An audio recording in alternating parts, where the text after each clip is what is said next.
When you need to build up your team to handle the growing chaos at work, use Indeed Sponsored Jobs. It gives your job post the boost it needs to be seen and helps reach people with the right skills, certifications, and more. Spend less time searching and more time actually interviewing candidates who check all your boxes. Listeners of this show will get a $75 sponsored job credit at Indeed.com/podcast. That's Indeed.com/podcast. Terms and conditions apply. Need a hiring hero? This is a job for Indeed Sponsored Jobs. Mornings have a rhythm. You can hear it, feel it. And at Quaker, we fuel it. With 100% whole grain oats and a good source of fiber in every bowl, helping you turn that rhythm into your soundtrack for a great day. Fuel to start whatever's next. Quaker, official sponsor of FIFA World Cup 26. Let's go! Let's go!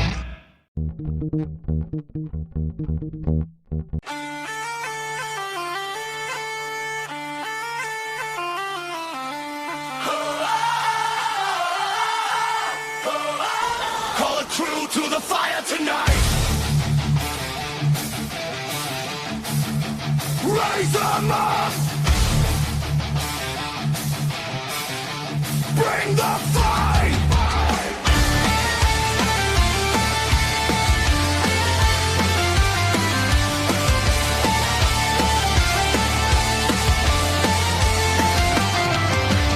Boats hit the floor and the night it ignites.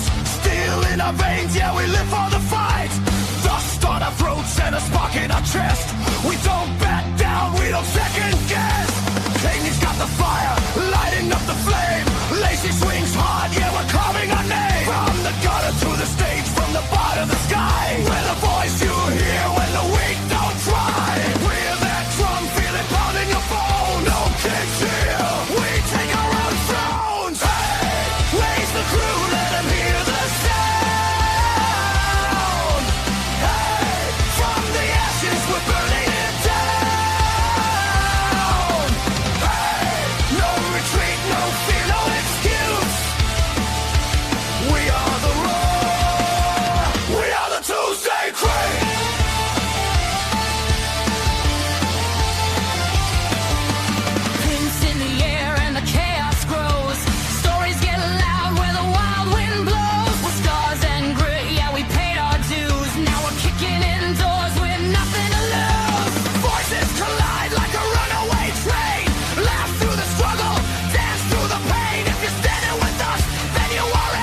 Nation, are you ready to make some noise tonight? Because it's the first true ToosDay Crüe of the month, and they're coming in hot. New month, new energy, new stories, same mission. We're here to bring the grit, the laughs, the motivation, and the conversations that remind us why this community is unlike any other on the planet. Tonight isn't about what happened yesterday. It's about showing up today. It's about building that momentum.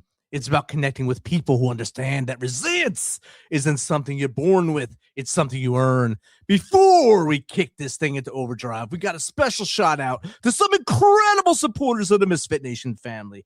A huge thank you to Austin Coperer and the entire crew from Wisconsin for sending us patches from the Kenosha Police Department and the Village of Pleasant Prairie Police Department for our Studio A Hero Wall. Check it out on Instagram and TikTok. That's what this community is all about. Veterans, first responders, law enforcement, patriots, standing together, supporting one another, and honoring those who serve. Austin, the officers, and everyone involved, we appreciate you. We're honored by your generosity, and those patches will proudly stand as a reminder of the commitment, courage, and service represented by your departments. All right, Misfits, enough talking. It's time to turn up that volume. It's time to bring that energy. It's time for another unforgettable night with the men who bring the fire almost every single week. So get loud, jump in the chat, and make some noise for Steven, for Jake. It's the ToosDay Crüe. Good evening. That's one hell of an intro every damn Tuesday. It's like boom, boom, boom, boom, boom. I don't see how he does it. But hey, I know it feels like we haven't been here in like 3 or so weeks. It's amazing. Yeah, it does. It feels like a long time. Yeah. I take it you've had a good week thus far. Yes, I have. Yeah. Work, normal stuff, getting things done, playing in the rain. What'd you think of that? What'd you think of that first race out of Coronado? I thought it was pretty damn good. Safety wise, it's a little iffy there, but It was a bit sketchy. going over that one hill, cars going airborne at 100 and change. It looks like it's going to be good though if they do it again. I think they'll work the kinks out of it, Yeah. and you could definitely tell it was supported. And calling the race from the Carl Vinson, that was really cool. Yeah. And did you see they actually took Kyle Larson's car up there and he did a burnout on the bed? I showed that to we were watching the race, and Mrs. Holland was sitting there, and I took my phone and I said, "Hey, you want to see something cool? Look at this." She goes, "Wow!" It was a how many people can say that they've done that? No, not many. Him. Yeah. Exactly. My car was lifted by crane so I could please escape. Yes, it was. All righty. Misfit Nation, ToosDay Crüe. We are back for another episode. Tonight, we dive into a topic that impacts far more people than most realize.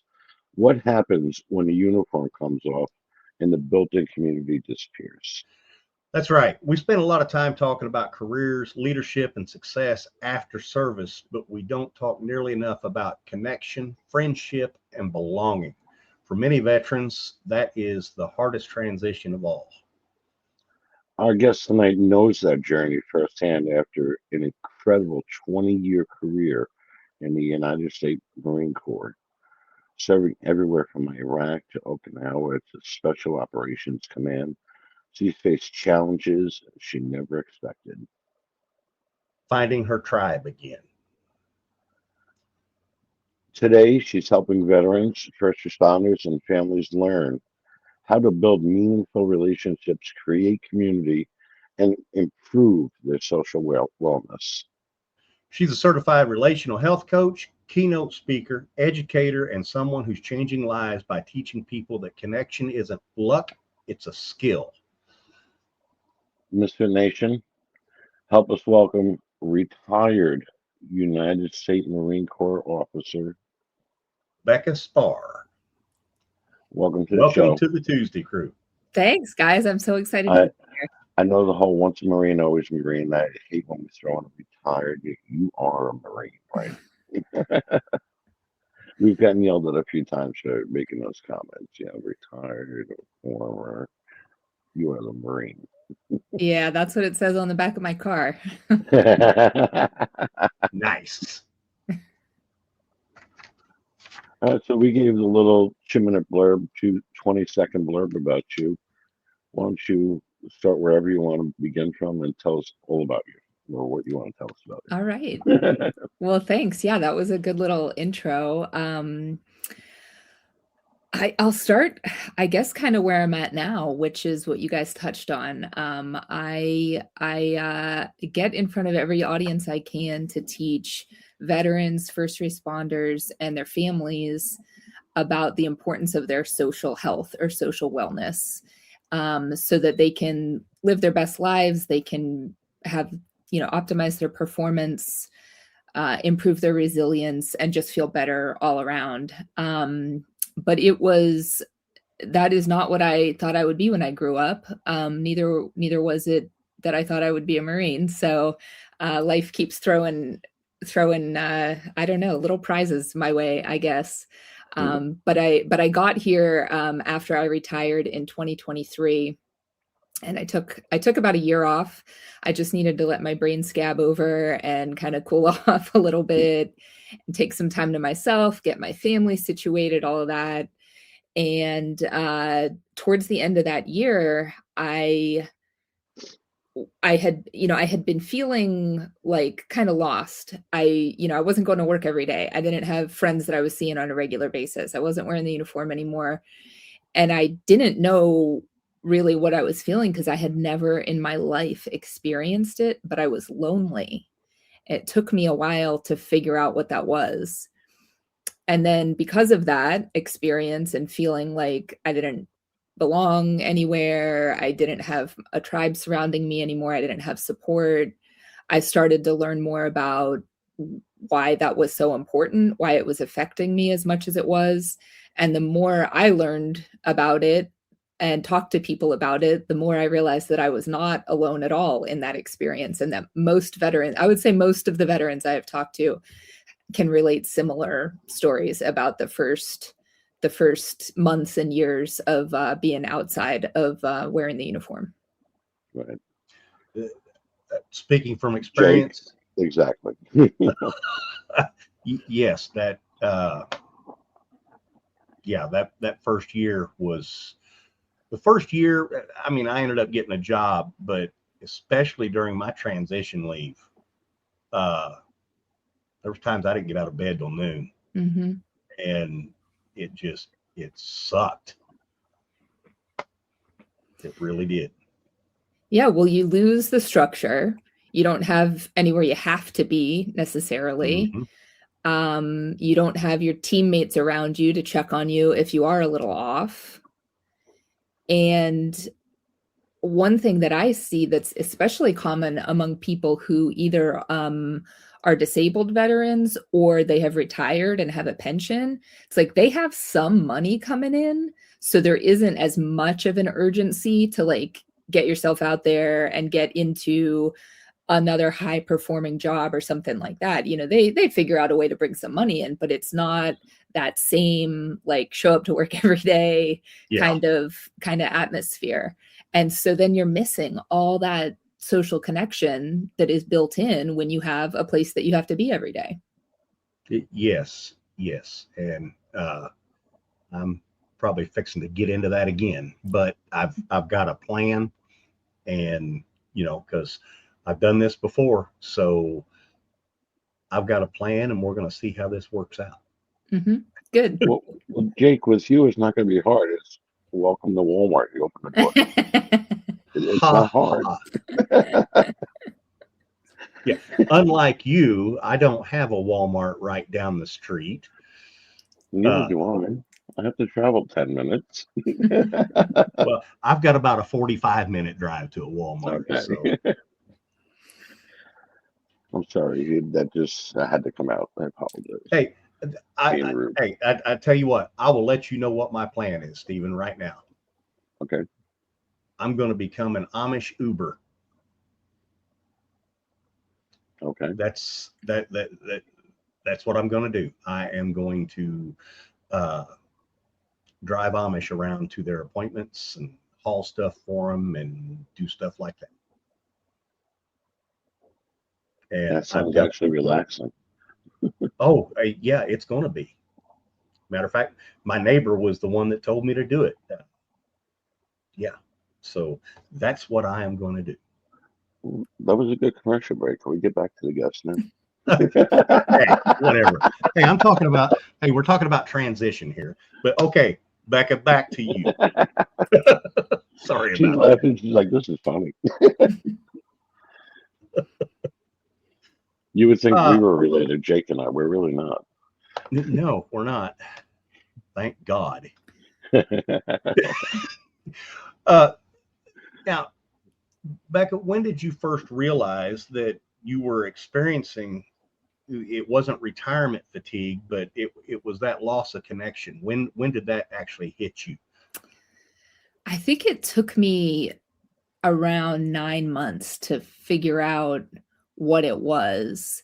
We moved.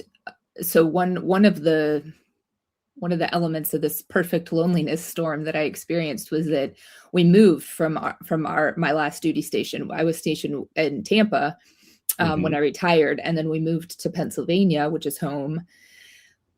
So had we stayed in Tampa, I would have already had, some friends and people I knew from work who I would have been, and we had, like neighbors in our neighborhood, people that we were friends with. But moving up to Pennsylvania, we had some family, but I didn't really have friends. And so I did what a lot of people do now, which is I turned to the internet. I have mixed reviews on that. But I started, really, I was looking for friends for my kids first, because I was like, let's get them situated first. Yeah. I can come later, and our kids are, they're 16 and 13 now, but this was a few years ago. And I was like, well, maybe if they could at least meet some people, like kids in the neighborhood, then they'll know a couple of people on the first day of school, that kind of thing. So I started putting myself out there, which is sort of the first step in making friends. You have to be open to it. And I had a couple of pretty disastrous mom dates where I thought, well, this lady has kids, my kids' age, and we have some things in common. And so this one, we went to this indoor trampoline park with the kids. And so it was like, well, we'll let the kids play, and then maybe I'll make a friend with another woman. I sat there for 3 hours with this woman, and she didn't ask a single question to me. She just talked the entire time about herself. And I sat there and I asked questions and I nodded politely. And I realized, one, that wasn't the person for me. That wasn't going to be my bestie, but that a lot of people struggle in social situations to know what to do. To be interested in other people, to make other people feel valued, to make other people feel important. Those are, those making another person feel good. It itches that part of our brain that is like the pleasure center of the brain. And then we want to keep coming back for more. We want to be your friend. We want to keep talking. And so that was kind of one of the turning points in my journey when and I had already tried with a few other people to try to be friendly with, neighbors and other women, I had met different places. And on the one hand, I was like, well, maybe they're just bad at social skills. But on the other hand, I was like, I am never going to have friends again. I'm too different. I know I don't look like a Marine if you were just to look at me, but that's what I was doing for the last 20 years. And that's not what a lot of other people were doing for the last 20 years. Now I got a question related to that. And I don't know, I'm asking this, you meet a friend, another woman, you go out to coffee or whatever you're doing. And when they find out that you were a Marine for 20 years, does that intimidate them, or is that the feeling that oh, I'm sitting here across the table from a beady-eyed killer. You know, I shouldn't have said that. I And she think, does yeah. look the part, but no. Especially with that big of a smile. Yeah. You're definitely serial killer material right there. I think it depends on the person. Because some people are like, oh my gosh, that's so bad, you know, you're so cool, and they want to hear about it. Other people get a little like icked out by it, and they don't want to associate with someone who has served in the military. And you know, I get a lot of silly questions too that are like, do you don't really know what the military does, do you? Which makes it harder to relate to people. So I try to just approach it with like, I'm a normal person. I never was like that stereotypical, really hard-edged Marine, you know, even when I was on active duty. So I hope that they'll kind of take me as I am and not be intimidated. But yeah, I can definitely think of times where the conversation kind of fizzled out pretty quickly once that came up. It's like the record scratch. We're done here. But Yeah, the question is, the lady you went with, she talked for 3 hours and never asked you a question. Did you become friends? Not besties, but she obviously needed somebody to vent to. Like she never gets out of the house or something. That's what it sounds like to me. And you were there, and you're like, "Oh my God, an adult. Let me talk to them," and just diarrhea of the mouth for 3 hours. Did you become friends and just not besties? Or never heard from her again. Okay. Yeah. Now because you said you find those people. Go ahead, Jake. I'm sorry. Oh, I'm sorry. I was talking. No, it's your show. Go ahead. No, I was just going to ask a question. You know, she said that she wasn't the stereotypical hard-edged Marine. Does that mean that you ate color crayons one at a time instead of by the handful? I really just stick with the pinks and purples. I got to throw that in with all of our Marine guests. I apologize. It's all good. And she's in Pennsylvania. She's the Crayola factory right there. So that's right. Yep. I was actually at our Target, and they had, you know, in the front where they have like the candy and the chips and stuff, the little impulse buys. I'm not even joking. I wish I had taken a picture.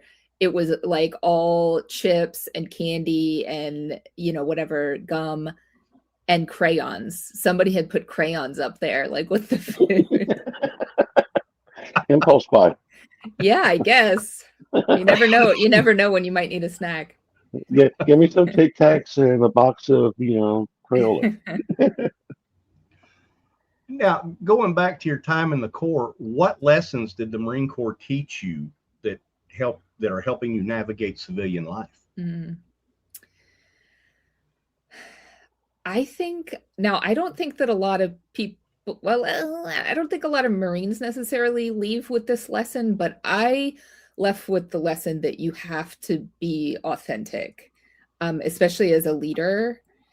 And I'll tell you that very early in my career, I mean, you guys know, the organizational culture, the role models that you have, it's hard, you know, it's harsh. Like nobody expects everybody to like get a hug when they walk in the door at work. And you have to be tough, and that, you know, there's a reason for that, and that's good. But so early in my career, based off of the training that I had and the role models I had, I thought that I had to be really hard and like yell at people to get them to listen to me, and territorial, and, you know, not let anybody get one over on me, because I didn't want to appear weak, or I didn't want people to think that I was incapable, you know? And when I had been in for, I guess maybe like 6 years, I had an experience where that showed me that it was okay to be warm to people, to be, I mean, the way that I am, to be myself, to crack jokes, to be friendly, you know, to be approachable, instead of being like the like really tough, you know, hard as nails kind of Marine. And what happened was I was working, I worked on the Commandant of the Marine Corps staff, and we were having one of the evening parades at 8th and I down in DC.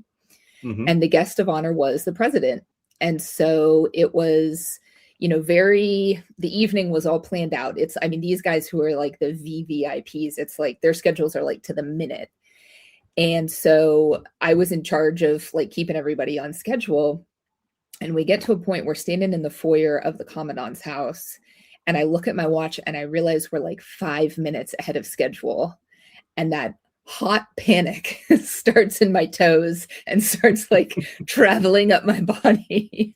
Like, what am I going to do with the president of the United States and the first lady for an extra 5 minutes? And so I'm like trying to think on my feet, like, well, maybe I can tell them something mildly interesting about this historic home, or ask them if they need to use the bathroom or something. And thank goodness the president peels off and he just starts working the room.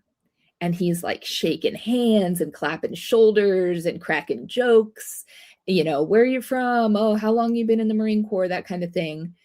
And I'm just watching this happen. And I'm like, man, this guy is like so friendly. He has every reason to just stand there and look mean and not talk to anybody. Mhm. And no one would even try to like engage with him, right? He's the president, right? But instead he was putting himself out there. He was making other people feel comfortable. He was making other people feel appreciated, thanking them for their service.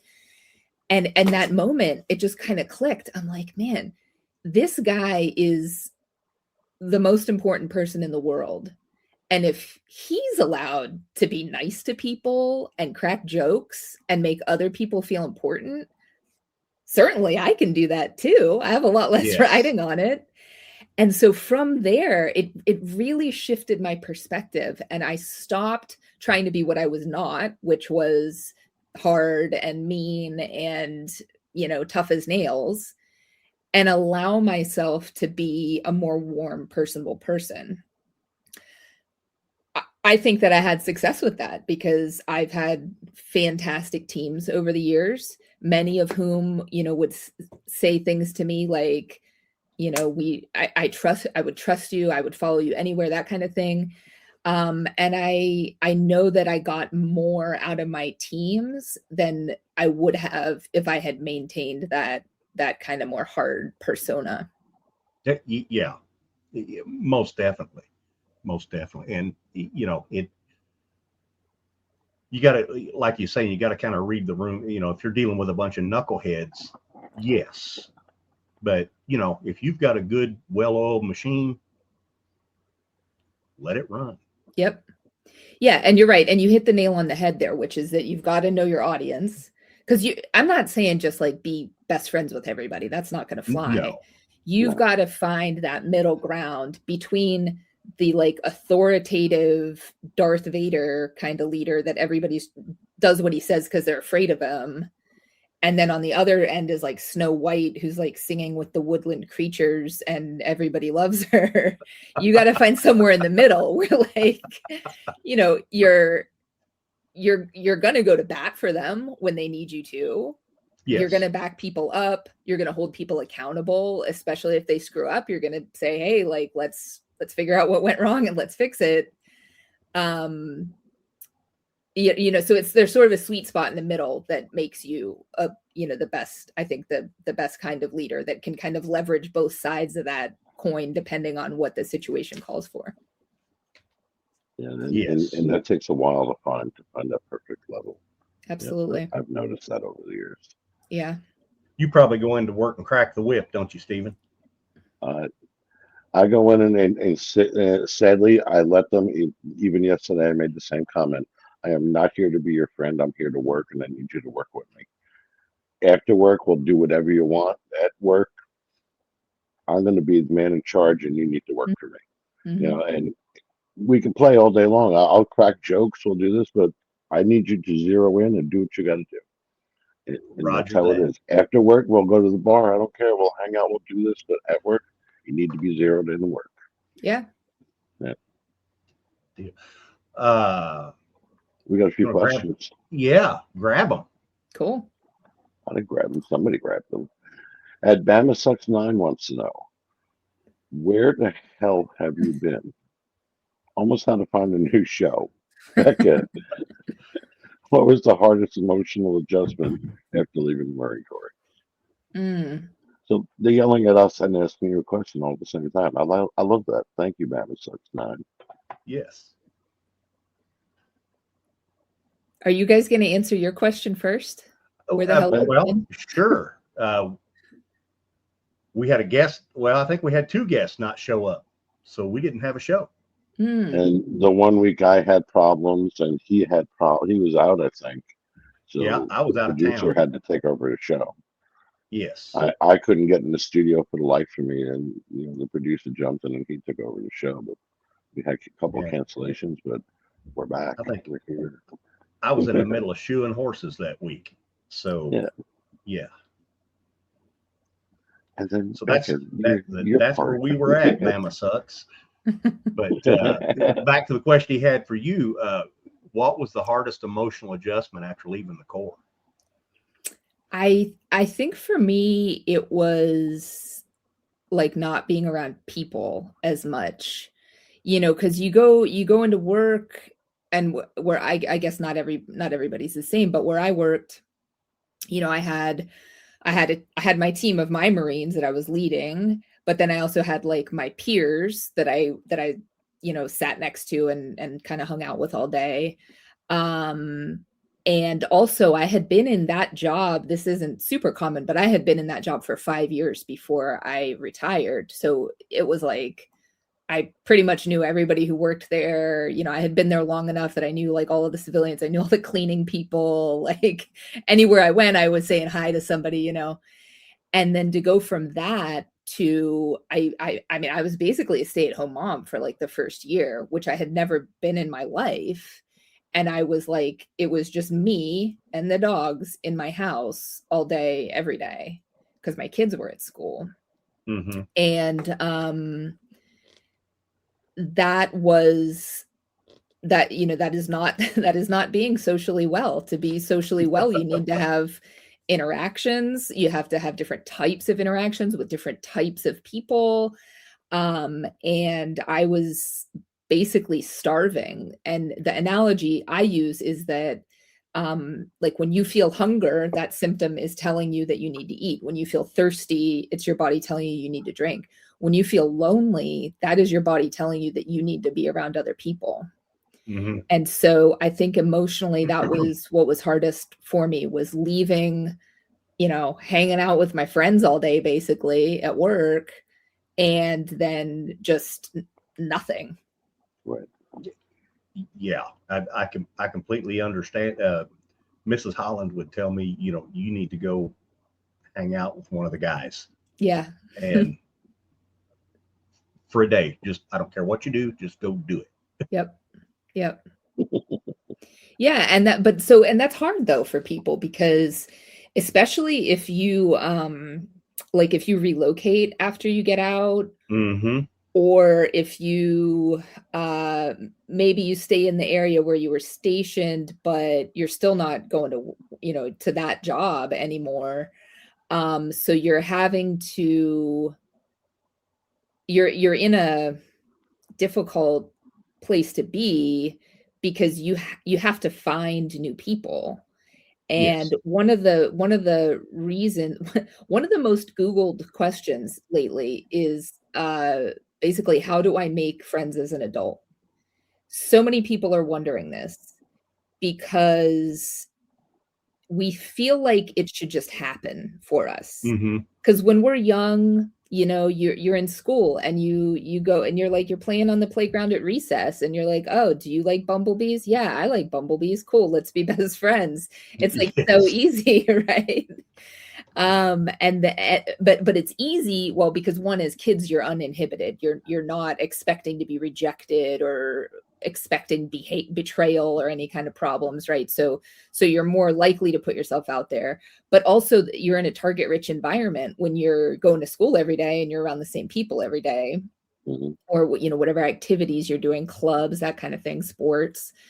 And then that changes a little bit as we get into our early adult years, when we are no longer in our original social circle.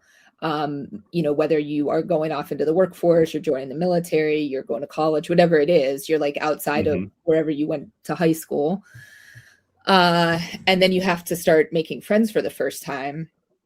It's harder and it doesn't come naturally, but people think that it should be natural because we're human beings. Of course, we should just be able to be friends with other human beings, but it really isn't, because you've got to be able to put yourself out there, be a little bit extroverted, which can be a big, big struggle for a lot of people. You've got to think about things to say. You're wondering if they're going to shoot you down. Maybe you're nervous about it. It's like, and it would be weird if you just walked up to somebody and were like, hi, do you want to be friends?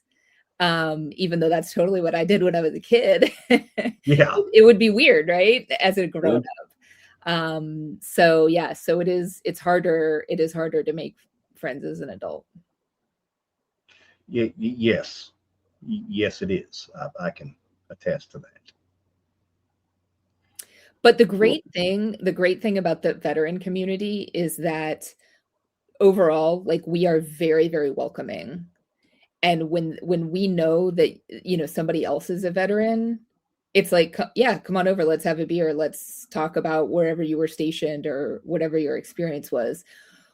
Which is why I think so many veterans wear like the hats or the t-shirts or they have the stickers on the car, because that shows that you're part of that tribe, that shows that you have belonging there.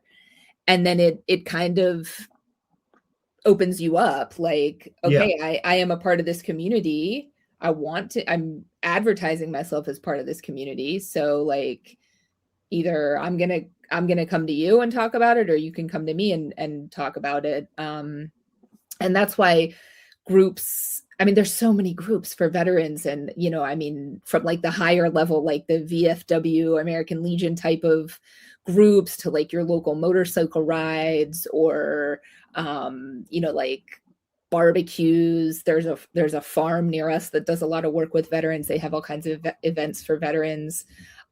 So if you are in that, like, I'm feeling lonely, I'm feeling lost stage, look around a little bit and look around a little bit, join the Legion and just go sit at the bar on a Friday night, and like, somebody's going to talk to you, So, and find your people again. Or Crüe's Facebook, Instagram, and all that, because we've interviewed a bunch, that take veterans fishing, and they take veterans in cars, and there's always something, a group to get to, especially where we are here. There's a bunch of them. Yeah. All right. We got any more questions? Yes, we do. Yes, we do. Look at that, Jake. That new recruit wants to know, what was your path to the corps? Was it family legacy? Did you go through the academy, or a different route? Thank you for that question, new recruit. Yeah, we'll rewind. We'll go back, take you back about 25 years. More than that, I guess. You were like Wayne's World? Yeah.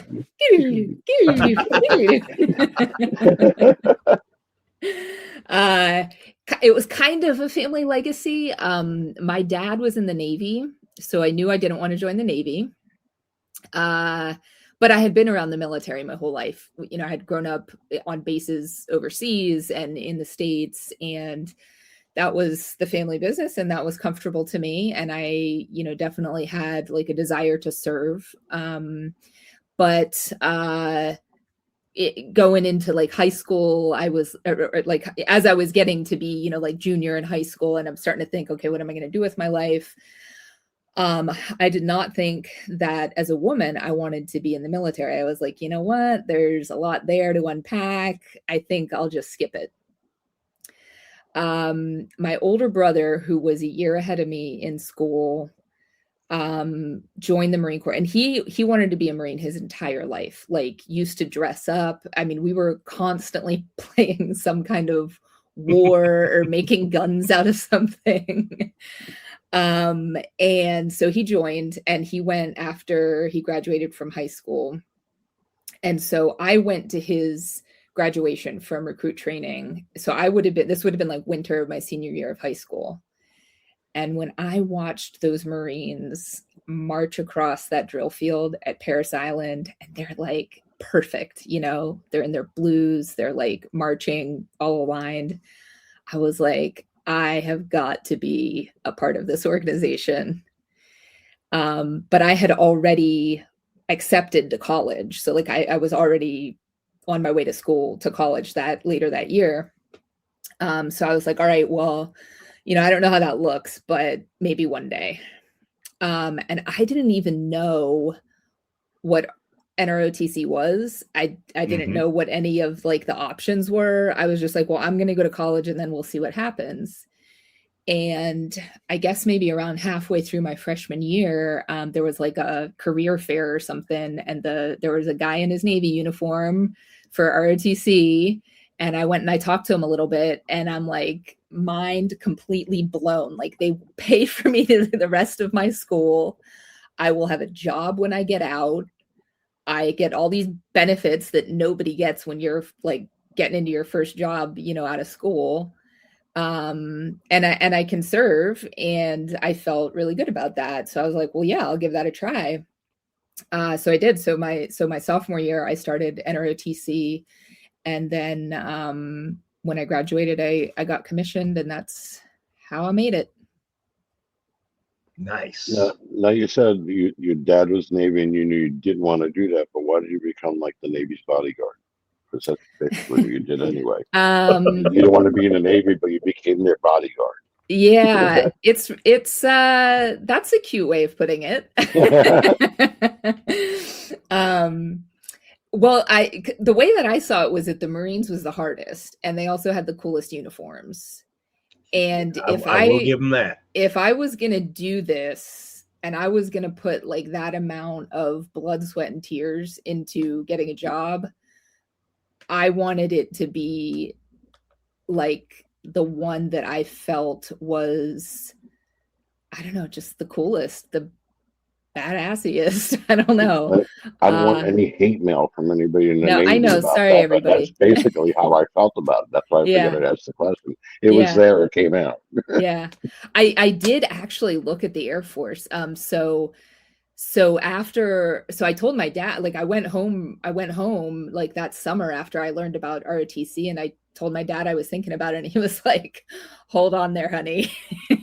He's like, not a lot of men think their little girls are going to grow up to be Marines. And he was like, you know, he's like, that's really noble that you want to serve. And of course he was very proud at that decision, but he's like, look, quality of life wise, you want to be in the Air Force. But you know what? I was like 19. I wasn't listening to him. So I went and I met with the Air Force guy, and I took whatever tests they had. But ultimately decided that I would continue to try to become a Marine. I always tell people, if I had to do it over again, I always tell people, check out the Coast Guard. And that's what I say. Had I known. I took my niece to the Coast Guard recruiter, and you know, you go to an Army recruiter, Air Force, Navy, Marine, whoever, and they're like, you know, you go in there and they're telling you what they can do. Coast Guard's like, what can you do for us?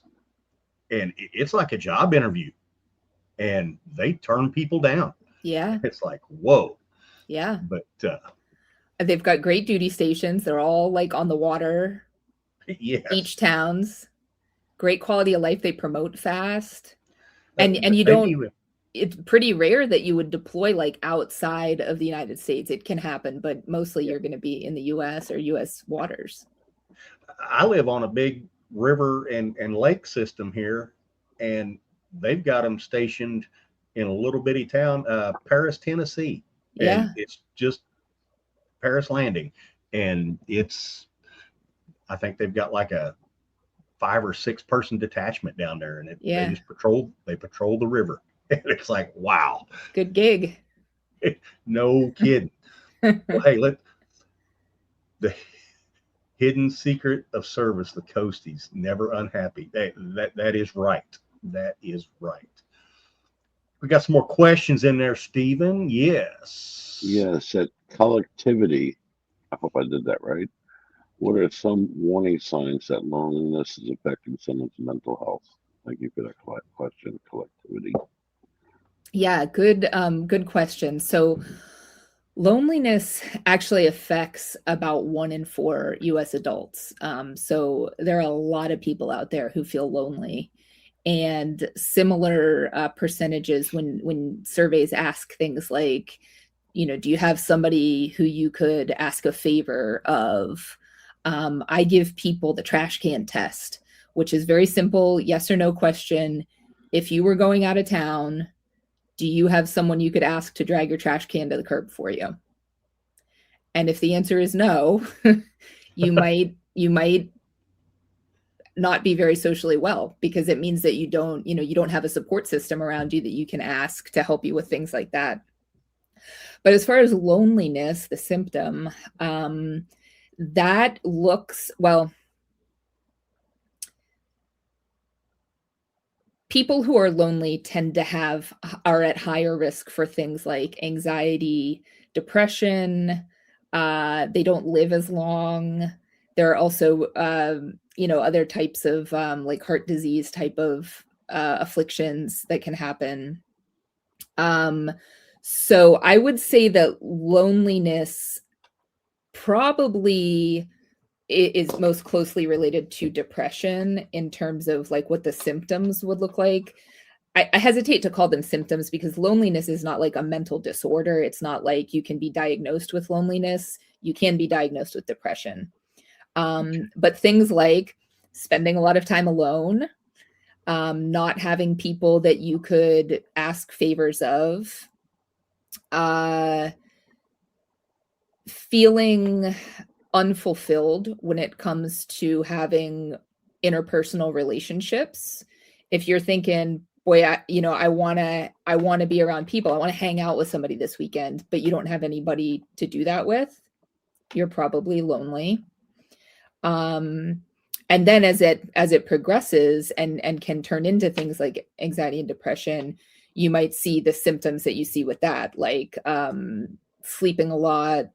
It can sometimes lead to substance misuse, worse, especially in the veteran population, homelessness, that kind of thing, because you're not surrounded by people who care about you. I hope that answers the question. I know that wasn't like a real solid answer, but that answered it for me. Yeah. We're going to shift gears a little bit here. We're going to talk about, okay, you've talked about all this stuff. So what are you doing with it? What is your, we're going to bring up, we're going to have the producer throw in here your website, and we're going to have you talk about what you're doing to help people with this. Yeah. Primarily what I do, well, a couple of things, I guess. It's like I can't hold down a job. I have so many things going on. I am a performance coach for veterans and first responders, and I do that through a company called Sharp Performance. They're based out of California, and they contract with organizations. It's mostly first responders, mostly like police departments, fire departments, to provide coaching as a benefit to their employees. And then I also speak and educate. So I go to conferences and fundraising dinners and employee resource groups. I give workshops, I give keynote speeches to teach people what social wellness is, because it is a pillar of our overall health, right alongside our physical and our mental health. Teach them what the elements of social wellness are, which is belonging, connection, support, respect, and purpose. And then give them some of the skills that they need to find those things or build those things in their lives. Because research indicates that when you are socially well, you can perform better. You're more resilient to stress, so you're not knocked out of the game when you're dealt a blow, because you have people to back you up. You're also physically healthier. Like I said, people live longer. When they're socially well, they live longer. They're not as susceptible to things like stress, because they have people around them who are supportive to them. And then the flip side of that is that they know how to access that support that exists. Yes. That's one of the biggest parts, accessing it. Yeah. Now, I want to tell the people that are watching, if you go to Becca's website, and that's www.beccaspar.com, that first video that pops up, Tough Isn't Enough. It's just a little 2-minute something video. Watch that, because that right there kind of explains it all, folks. Yeah, I watched that video and I was like, well, it was like somebody smacked me in the side of the head. It was like, hey, yeah. Well, one of the things that I talk about a lot is that, like, this idea of social wellness and, being surrounded by people who love and support you and being able to access that, like, everybody experiences that. We're all human beings. We're all in the same boat there. People who have served in high-risk professions or are serving in high-risk professions experience it differently, because we, unlike the general population, have an immense sense of belonging. We're wearing a uniform, we're, like I said, we all got the stickers on our cars. It's like you have joined this club and it wasn't easy to get in. So there's belonging right there. There's connection because we're around our friends. We have our battle buddies. They see us at our worst. So we're able to, see each other in vulnerable times. Oftentimes we're spending a lot of time around them. If you work like 12-hour shifts, or you're on deployment, or, you're going on like TDY trips together, that kind of thing. So you're around each other a lot. So that connection is especially powerful, more so than it would be if you were just like a civilian with your coworkers. Yeah. The support piece of it is that we, being a part of these organizations, are trained to be able to depend on each other and to be depended on, because we're always looking out for our buddy on our left or right, because it can actually be a life or death scenario sometimes. So people are reliable. If you ask them for a favor, they're going to help you out. Okay, every once in a while, there's a knucklehead who you're like, yeah, don't ask that guy for anything. Yeah. But for the most part, we're, willing to help each other out and capable of doing that. And then the organizations themselves are supportive, because there's a lot of built-in like structure to our social wellness. You're living in the barracks or you're living on base. There's oftentimes things like, the Marine Corps is crazy about our birthday, and we all go out and have a few beverages in November together. Right. So there's these like social situations that we're in. So that hits the support side of it. Respect, again, built in. I'm looking at your collar and I see your rank, and I know that you earned that rank. And even if that rank is E1, I'm going to respect you for it because you did something to earn that. And then purpose is just so profound for people who have served, because not a single one of us gets up while we're serving or after we have served and thought, what am I doing with my life? Or what have I contributed to this world? Yeah. We've done it. That box is checked. We have done it. I never have to worry about that. I feel like I have contributed to the world. So, and I'm not saying this to like disparage people who have not served. It is social wellness is experienced in different ways by different people, and we all are on our own journey, and that's totally fine. But because there's like such a concentration, such really deep, profound social wellness for this population who has served, it makes it that much harder when we leave that. Because when you're in this perfect little bubble with your buddies, and it's great, and we're contributing, and we feel like we belong, and we have purpose, and then it's gone.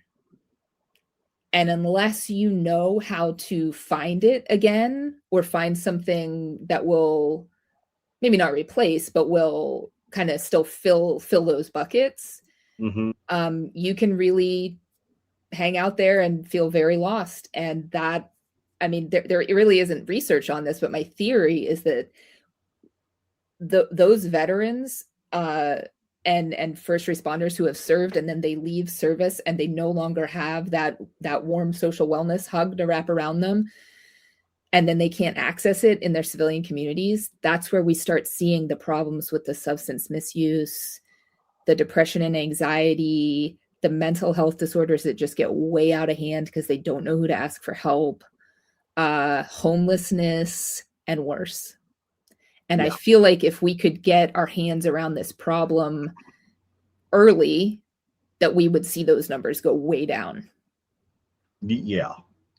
And yeah, because everybody just wants to be loved and accepted. Precisely. Yep. That's what it all comes down to. Oh, I'm sorry. You said, I got that. My mind was just all over the damn place. You're buffering, Stephen. No, I wasn't buffering. It's attention deficit disorder. You put something in my head, and I started thinking of a movie and a line from the movie, and I just totally got lost. But anyway, sorry about that. Ever wonder where Alice is? Wants to know, what advice would you give military spouses and family who are also navigating transition? Mm-hmm. Thank you for that question. Yes, thank you. Thank you so much for asking that question, because that is a hugely important piece of this puzzle, and also one that is not talked about enough. And my advice is really the same, because the spouses and families have served in their way. You were at the same duty stations. You were also tolerating the long hours and the uncertainty. Many times the spouses have also enjoyed a really robust social network. I mean, what other industry has like spouses clubs? None. Right? And I especially saw this living overseas. It was like, because we were away from our normal like family structure, or like whatever, everything else going on, people got so close living overseas. All the families, everybody hung out together. It was like a big party every weekend. The kids are running all over the place. Somebody gets a scraped knee, some other parents there with a Band-Aid. It was like great. So the families are experiencing what all those things that I just said, that very deep sense of belonging, purpose, respect, all of that. You're also experiencing that very deeply, much more deeply than your civilian counterparts usually. And so when the spouses are transitioning, they also need to find ways to get plugged into their new communities. Whether that is finding, and a lot of this happens naturally, because like, let's say you've got to find, the new school for your kids, and then the kids get into extracurriculars. So like there's some there. Finding, if you're religious, finding a place of worship where there's a community that will welcome you in. Doing volunteer work is fantastic. Doing group volunteer work. So try to stay away from the individual opportunities, because you're not meeting anybody. But if you go to like a beach cleanup day, or, whatever, cleaning up the community gardens or something, and there's other people around, that's an opportunity for you to chat and make friends with people who live near you. So it's very, very similar. Anything that I would tell a veteran who is transitioning to do, I would also tell the spouse or the family member. And you've got to put yourself out there, even though it's tough. Yes, you do. You got to put yourself out there. Okay. Hey, this hour has flown by. It has. We got a couple more things we got to do though. First of all, if somebody wants to reach you, wants to book you, wants to just pick your brain a little bit, how do they contact you, Becca? There's a couple ways. You can go to my website and fill out, there's like a contact form that will come to my email, and I'll get back to you, or DM me on any of my socials. So I'm on LinkedIn, Instagram, and Facebook. And it's just my name, Becca Spahr, Spahr. So you can find me that way. I respond to all my messages. I'm always happy to hear from people. And if this message is important to you, an association you're a member of, an organization you work for or with, and you want me to bring it to you, definitely reach out and we'll figure out a way to make that happen. Okay. All right. Now, fans of the ToosDay Crüe, we are going to introduce you to something new this evening. This is the first time that we're doing this. So, Becca, are you ready for 15 questions? Oh gosh, you didn't tell me this was coming. Hold on. Okay. Let me stretch out a little bit. Okay. This is going to be easy. This is going to be the pop culture lightning round. Okay. Oh gosh. So I'll start it off. Favorite movie of all time? Forrest Gump. Okay. Most underrated TV series.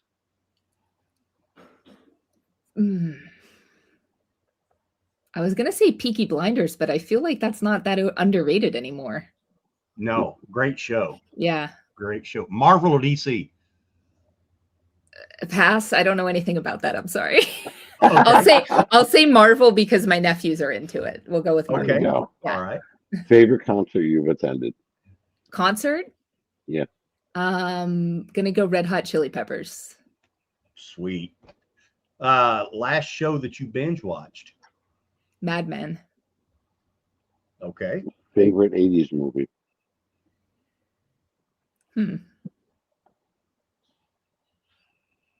I'll say Breakfast Club. Okay, good. Classic. Favorite 90s song? Oh. Anything by Liz Phair or Fiona Apple. Okay. Cool. One celebrity you'd love to have dinner with? Tom Hanks. Star Wars or Star Trek? Star Wars. If you could appear on any game show, which one? Jeopardy, but I don't think I would win. Favorite podcast? You guys, of course. Oh, come on. Good answer. Most overhyped movie ever? Oh, my daughter's going to kill me for this, but I'm going to say Titanic. Favorite fictional military character? Oh my gosh, I could think forever on that. I guess maybe Demi Moore in A Few Good Men. Okay. I used to do my hair like her early on. She was my inspo. All right. If your life had a theme song, what would it be? Dancing in the Moonlight. Love that song. What's one trend that you wish would disappear forever? Ask me 15 questions. Was that 15? Oh gosh. I think just like there's so many. Probably like this trend that we're supposed to look differently than we do. Like this is how I look. Why do I have to wear makeup that makes me look a certain way from a certain angle? And can't we just look the way we do? Exactly. Yes. Yeah, I've been saying that for years. You're aging. You don't need to put 8 pounds of cover up. Exactly. Like this is what I'm supposed to look like. Yes. Well, hey, you Amen did to great. that. You did great on the lightning round, Becca. Thank you for hanging out with us tonight. And I want to tell everybody out there in the nation, hey, feeling down, feeling blue, don't feel like it, you want to be here tomorrow, get on that phone, dial 988. If you're a veteran, take option 1, because tomorrow will not be as beautiful a day if you're not in it. If you don't want to call that, call a friend, call somebody you can rely on. If you don't want to do that, contact us here at the Misfit Nation. We will reach back out to you and help you get the help that you need. That's info at the Misfit Nation, Jake at the MisfitNation.com, and Steven at MisfitNation.com. And check us out Saturdays at 5 p.m. on Reach Across America. I want to thank everybody for joining us tonight. Becca, thank you. Thank you for being here this evening. Thank you guys for doing what you do. Great chat, and thank you for what you're doing out there. You know, that's helping people. I truthfully believe that that's why we were put here on this rock, is to help other people, and you're out there doing it, and thank you. Good night, Misfit Nation.